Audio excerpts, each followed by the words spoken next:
Sa isang tensyonadong tagpo, nagmakaawa ang bully matapos mabali ni Eugene ang kanyang kamay, nangangako na hindi na babalik sa snack bar at babalaan ang iba na huwag nang pumunta doon. Si Eugene, hindi natitinag, ay tahimik na tinitigan siya bago umalis kasama si Sukjo, na binanggit na ang buong pangyayari ay tumagal lamang ng 7 minuto. Naiwan ang mga estudyante sa pagkabigla, habang ang bully, tinitingnan ang kanyang nabaling kamay, ay napagtanto na may mahalagang koneksyon sa snack bar si Eugene, kaya't ipinangako niyang hindi na babalik doon. Subalit, ngumiti ang bully at sinabing magsasara rin naman ang snack bar. Kinuha niya ang kanyang telepono at tinawagan ang sekretary ng kanyang ama, iniutos na tiyaking magsasara ng tuluyan ang snack bar, kahit pasubukan nilang magbukas sa ibang lugar. Sumagot ang sekretary na tatawagan din sana siya tungkol doon, na ikinagulat ng bully at tinanong kung ano ang ibig niyang sabihin. Ibinunyag ng sekretary sa bully na may kaugnayan ng snack bar sa pamilya ng may-ari ng SW, na nagdulot ng gulat at pagkalito sa bully. Ipinaliwanag ng sekretary na ngayon ay sangkot na ang legal team ng SW at may mga saksi na nagsasabing siya ang naglagay ng insekto at buhok sa pagkain. Dagdag pa rito, seryoso na rin ang kaso ng pananakit na kinasasangkutan niya. Nalaman ng bully na ang kanyang ama, na may negosyo kasama ang SW, ay nasa mahirap na sitwasyon at personal na hihingi ng tawad sa may-ari ng snack bar at sa estudyante na nag-iwang nagulat sa bully. Sa ospital, humingi ng tawad ang ama ng bully, aminadong nagkulang siya sa pagpapalaki ng kanyang anak. Samantala, si Yuna ay nakikipag-usap sa grupo at nagsabing hindi siya sigurado kung tama bang sabihin ito. Subalit, nahihiyang sinabi ni Yukjin na siya at si Jaeyong ay hindi gaanong nakatulong, pero iginiit ni Yuna na mahalaga pa rin ang kanilang presensya.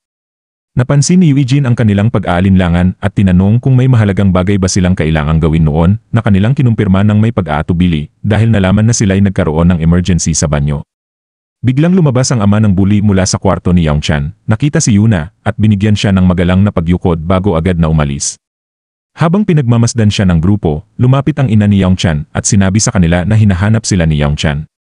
Ngumiti si Yuna at agad na sumunod. Kinausap ng grupo si Yongchan at sinermunan siya ni Jaeyong dahil sa palaging pagpasok sa mga gulo. Sinabi ni Jaeyong na tawagan na lang siya o sila kung hindi niya kayang ayusin ang sitwasyon. Nagulat si Yongchan at tinanong kung sila ba ang may gawa nito. Naguluhan si Jaeyong, kaya ipinaliwanag ni Yongchan na hindi lang mga bayarin niya sa ospital ang sinasagot, kundi pati na rin ang bayad sa mga pinsala sa tindahan ng kanyang ina. Nang tanungin ni Yongchan kung bakit, sinagot siya na inamin ng mga magulang ng bully na mali ang kanilang anak. Ngayong araw, humingi ng tawad ang ama ng bully, pero sa susunod, mismong ang bully ang darating para humingi ng paumanhin. Si Yongchan, na nakangiti, ay nagpasalamat sa grupo. Sinabi niyang nag-aalala siya sa stress ng kanyang ina dahil sa pinsala sa tindahan, pero napansin niyang medyo nakahina na ito ng maluwag ngayon. Inamin niya ang bigat ng pasanin na dinadala ng kanyang ina at taos-pusong nagpasalamat sa grupo, sinasabing wala siyang ibang maibibigay kundi ang kanyang pasasalamat.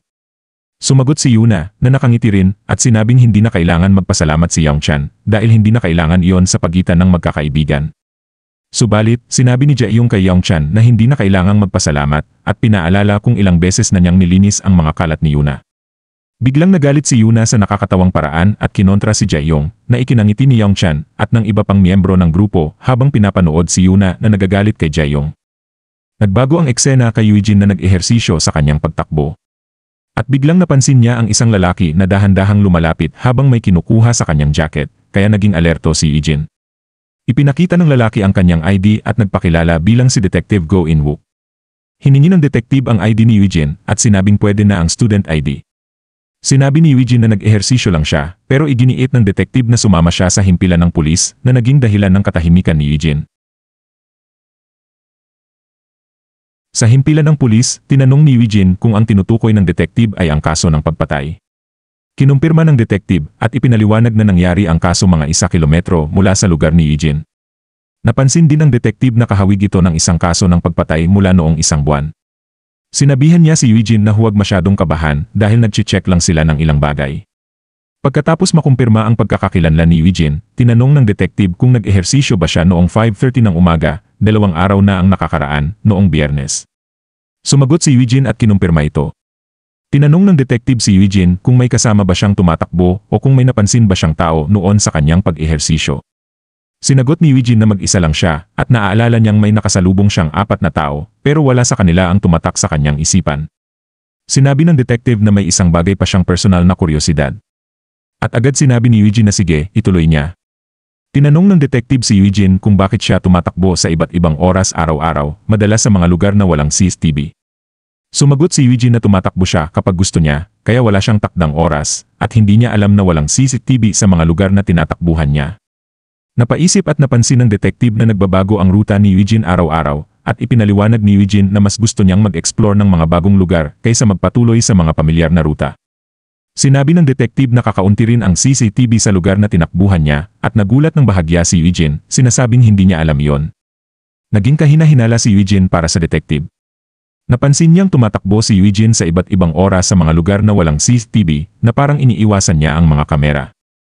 Ikinagulat din ng detective na madalas palitan ni Eugene ang ruta niya sa halip na manatili sa pamilyar na daan.